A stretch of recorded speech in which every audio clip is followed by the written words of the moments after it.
Saint Augustine, The Harmony of the Gospels, Book 1, Chapter 26, of the fact that idolatry has been subverted by the name of Christ and by the faith of Christians according to the prophecies.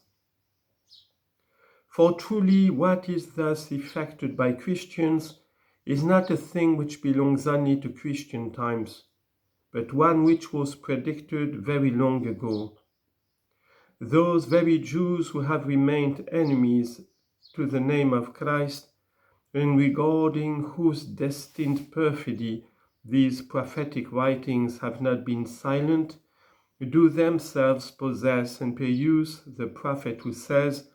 O Lord my God and my refuge, in the day of evil, the Gentiles shall come unto you from the ends of the earth, and shall say, Surely our fathers have worshipped mendacious idols, and there is no profit in them. Behold, that is now being done. Behold, now the Gentiles are coming from the ends of the earth to Christ, uttering things like these, and breaking their idols. Of signal consequence, too, is this which God has done for his church in its worldwide extension, in that the Jewish nation, which has been deservedly overthrown and scattered abroad throughout the lands, has been made to carry about with it everywhere the records of our prophecies, so that it might not be possible to look upon these predictions as concocted by ourselves, and thus the enemy of our faith has been made a witness to our truth. How then can it be possible that the disciples of Christ have taught what they have not learned from Christ, as those foolish men in their silly fancies object,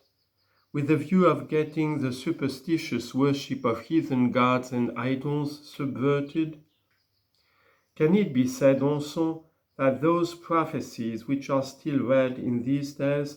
in the books of the enemies of Christ were the inventions of the disciples of Christ? Chapter 27. An argument urging it upon the remnant of idolaters that they should at length become servants of this true God, who everywhere is subverting idols. Let them now give their answer with respect to the God of Israel, to whom as teaching and enjoining such things, witness is borne not only by the books of the Christians, but also by those of the Jews. Regarding him, let them ask the counsel of their own deities, who have prevented the blaspheming of Christ. Concerning the God of Israel, let them give a contumelious response if they dare. But whom are they to consult? Or where are they to ask counsel now? Let them peruse the books of their own authorities. If they consider the God of Israel to be Jupiter, as Varro has written, that I may speak for the time being in accordance with their own way of thinking, why then do they not believe that the idols are to be destroyed by Jupiter? If they deem him to be Saturn, why do they not worship him? Or why do they not worship him in that manner in which, by the voice of those prophets, through whom he has made good the things which he has foretold, he has ordained his worship to be conducted? Why do they not believe that images are to be destroyed by him, and the worship of other gods forbidden? If he is neither Jove nor Saturn,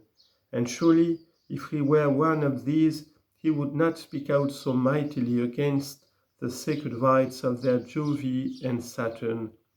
Who then is this God who, with all their consideration for other gods, is the only deity not worshipped by them, and who nevertheless so manifestly brings it about that he shall himself be the sole object of worship to the overthrow of all other gods, and to the humiliation of everything proud and highly exalted, which has lifted itself up against Christ in behalf of idols, persecuting and slaying Christians? But in good truth, men are now asking into what secret recesses these worshippers withdraw when they are minded to offer sacrifice, or into what regions of obscurity they thrust back these same gods of theirs to prevent their being discovered and broken in pieces by the Christians? Whence comes this mode of dealing, if not from the fear of those laws and those rulers by whose instrumentality the God of Israel discovers his power, and who are now made subject to the name of Christ? And that it should be so, he promised long ago, when he said by the prophet, "Ye, O kings of the earth, shall worship him, all nations shall serve him." Chapter 28 of the predicted rejection of idols. It can be questioned that what was predicted at sundry times by his prophets is now being realized, namely, the announcement that he would disclaim his impious people, not indeed the people as a whole, because even of the Israelites many have believed in Christ, for his apostles themselves belonged to that nation, and would humble every proud and injurious person, so that he would himself alone be exalted, that is to say, alone be manifested to men as lofty and mighty, until idols should be cast away by those who believe, and be concealed by those who believe not, when the earth is broken by his fear, that is to say, when the men of earth are subdued by fear, to wit, by fearing his law, or the law of those who, being at once believers in his name and rulers among the nations, shall interdict such sacrilegious practices. For these things which I have thus briefly stated in the way of introduction, and with a view to their readier apprehension, are thus expressed by the prophet. And now, O house of Jacob, come ye, and let us walk in the light of the Lord. For he has disclaimed his people, the house of Israel, because the country was replenished as from the beginning, with their soothsayings as with those of strangers, and many strange children were born to them. For their country was replenished with the silver and gold, neither was there any numbering of their treasures. Their land also is full of horses,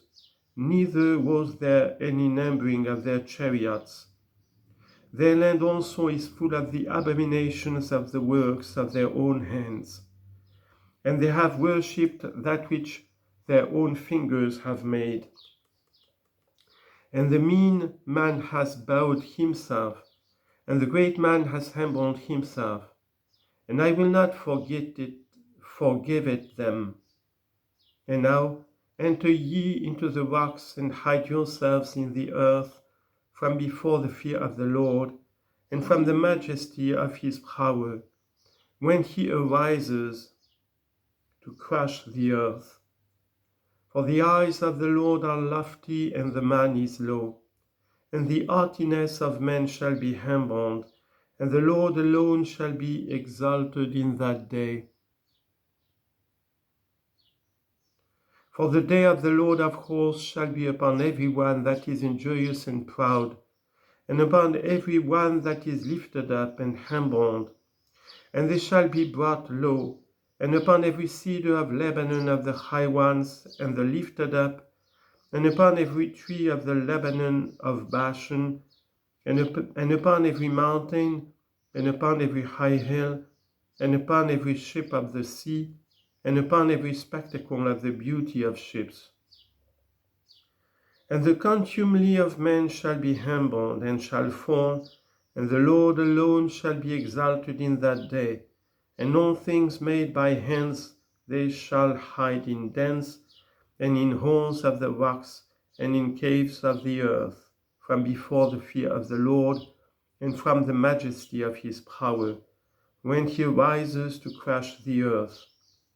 For in that day a man shall cast away the abominations of gold and silver, the vain and evil things which they made for worship, in order to go into the clefts of the solid rock, and into the holes of the rock, from before the fear of the Lord, and from the majesty of his power, when he rises to break the earth in pieces.